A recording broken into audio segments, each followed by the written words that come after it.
You know that feeling, right? After a huge downpour, you look out and your yard is turned into a mini lake. It's such a headache. But what if the fix wasn't some huge, ugly drain, but actually a smarter, greener design? Well, we're going to look at 3 really cool ways to turn that rainwater problem into a beautiful, natural solution. I mean, seriously, where does it all go? In most of our neighborhoods, it just barrels off our roofs and driveways, picking up all kinds of gunk, causing erosion and totally overwhelming the city sewers. The goal here is to just stop that chaotic rush and handle the water right where it falls. And this is the genius of it. Instead of just one big pipe, we're looking at a whole system. You've got a swale, a French drain, and a rain garden, and they're all working together like a team to slow, clean, and soak up that water.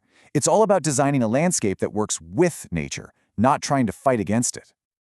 What I love is how this whole thing really boils down to 2 main ideas. First, you've got water just soaking straight into the ground through the grass and plants. That's your infiltration and filtering.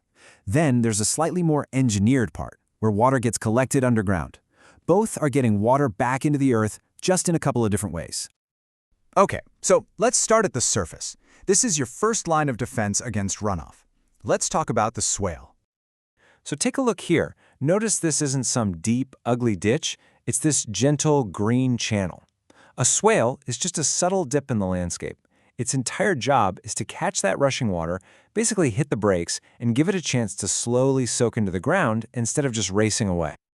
And that's the secret sauce right there. It's not just a channel, it's a vegetated channel. Those plants aren't just there to look pretty. Their roots are amazing. They hold the soil together to stop erosion and create all these little pathways for water to seep deep into the ground.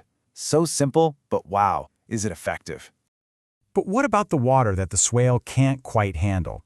Or maybe water you really need to get away from your house's foundation?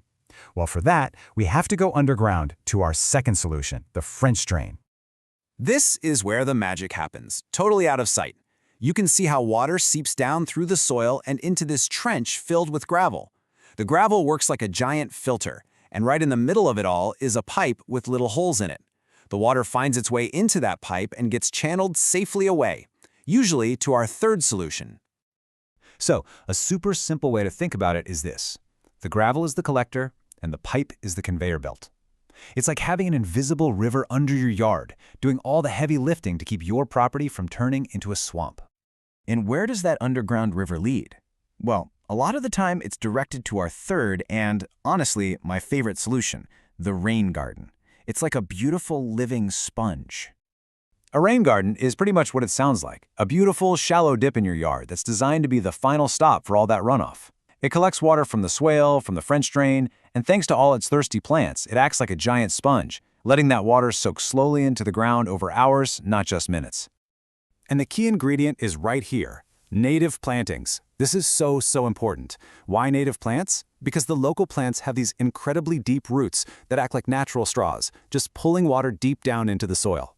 Plus, they're already adapted to your climate, and they support local birds and pollinators. It's a total win-win-win. Okay, so let's put it all together real quick.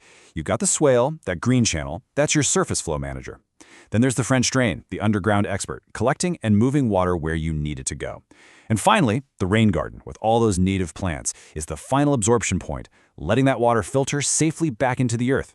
See, each one has its own clear job in the system. So when you start putting these pieces together, you're not just fighting puddles anymore. You're basically becoming a mini ecosystem engineer, turning your little patch of land into this thriving, resilient oasis. And the impact, it goes way beyond your own property line. Think about it. You're helping prevent flooding in your neighborhood. The soil and plants are filtering out pollutants, which protects our rivers. You're recharging the precious groundwater that's literally right under our feet. And you're creating this beautiful habitat that brings back birds and butterflies. It's an amazing chain reaction. So it really leaves us with this one big thought. We often think of water management as this massive, citywide problem that's too big to solve. But this shows us that powerful, really meaningful change can start on a much smaller scale, turning a problem into an opportunity right where we live.